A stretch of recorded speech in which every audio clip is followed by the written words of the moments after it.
inches. Pull your skirt over your knees and don't let the boys see your panties. And I'd do everything except obey. And she would just shake her head and say, for once, just once in all of eternity, why don't you try being a lady? I don't have time for that. My schedule is packed with boys and food and activities in between. There is no time to walk gently or appear serene. But my mother would come running. At least wear sunscreen.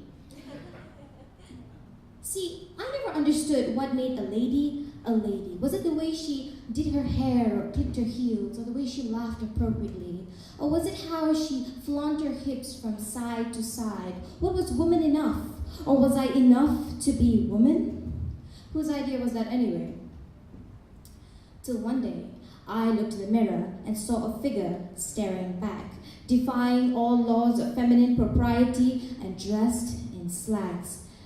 It hit me, a creative epiphany, the most ingenious of all, struck like lightning, and instantly I knew it would be revolutionary.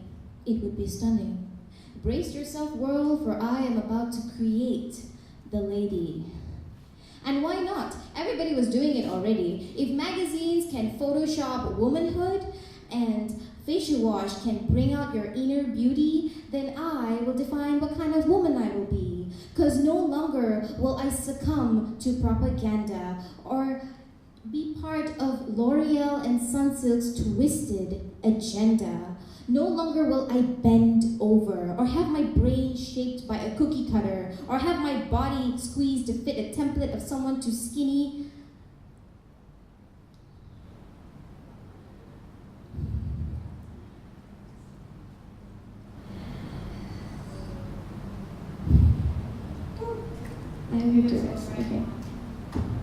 I refuse to be the object of your desire, but I will be a necessity to either Tom, Dick, or Harry, or Jenny, should I choose to love a woman, and it will not make me less human, for my presence is a privilege and not an option.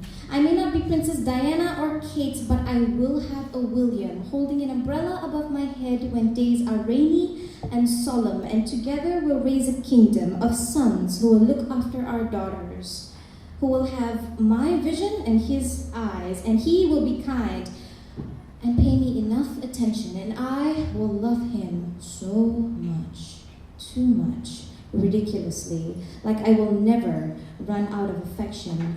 Tolerate his snoring and fix his tie, but if he calls me babe, he will surely die.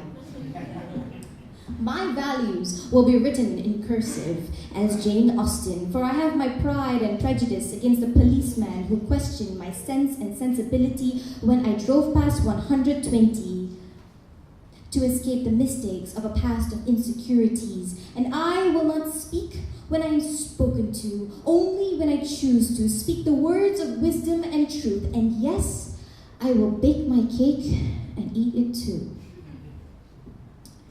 I will not confuse spasm with orgasm, or have, I will not confuse spasm with orgasm, or pretend not to know what happens between the sheets, even if all I ever do is hug my bolster to sleep, wearing the t-shirt that says work in progress, because I tend to get distracted. And then there's PMS. That makes me want to run into a brick wall, like when someone tells you that you're not so special after all. And when you think you have it all figured out, life hands you more to learn, to edit, and to remember. But there are days when I am not so sure.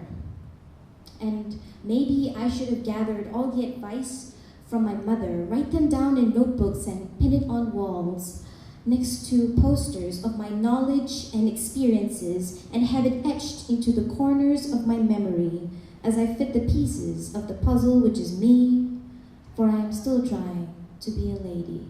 Thank you.